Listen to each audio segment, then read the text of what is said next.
இப்போ நம்ம டக்குன்னு ஒரு சுண்டல் குழம்பு வச்சிடலாம். அதுக்கு சுண்டல் நல்லா ஊற வச்சுக்கிட்டு நம்ம வந்து எண்ணெய் கடுகு போட்டு தாளிச்சிட்டு கொஞ்சம் வெங்காயம், பச்சை மிளகா, கருவேப்பிலை போட்டுட்டு நம்ம வந்து இஞ்சி, பூண்டு, வெங்காயம் ஒரு சின்ன வெங்காயம் 10 எல்லாம் அரைச்சி அதை வதக்கிக்கலாம்.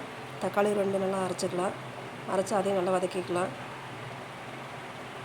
இது நல்லா வதங்கிக்கிட்டு இருக்கட்டு. நம்ம இதுக்கு வந்து கொஞ்சம் கறி மசாலா தூள் வந்து நம்ம இதில் சேர்த்துக்கலாம். இதில் வந்து ஒரு 2 ஸ்பூன் வந்து நம்ம கறி மிளகாய் தூள் சேர்த்துக்கலாம். இது நல்லா வதங்கினதுக்கப்புறம் கொஞ்சம் மஞ்சள் தூள் சேர்த்துக்கலாம்.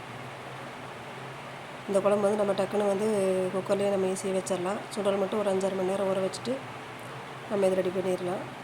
இப்போ நம்ம ஊற வச்சுருக்க சுண்டல் வந்து நம்ம இதில் சேர்த்துக்கலாம். சேர்த்துட்டு நல்லா கொஞ்சம் கொதித்து வரட்டும். அதுக்கப்புறம் நம்ம வந்து இதுக்கு வந்து ஒரு தேங்காய் வந்து ஒரு மூடி தேங்காய் அரைச்சி சேர்த்துக்கலாம் இதில். அதுக்கு முன்னாடி நம்ம வந்து தேங்காய் ஊற்றுறதுக்கு முன்னாடி வந்து நம்ம சுண்டல் நல்லா 2-3 விசில் விட்டு நம்ம வேக வச்சு எடுத்துகிட்டு அதுக்கப்புறம் வந்து நம்ம உப்பு சேர்த்துட்டு தேவையான உப்பு சேர்த்துக்கலாம். சேர்த்துட்டு நம்ம அரைச்சி வச்சுருக்கிற தேங்காய் பேஸ்ட்டையும் நம்ம இதில் சேர்த்துட்டு தேவையான அளவு நம்ம தண்ணி சேர்த்து நல்லா நம்ம கொதிக்க வச்சுக்கலாம்.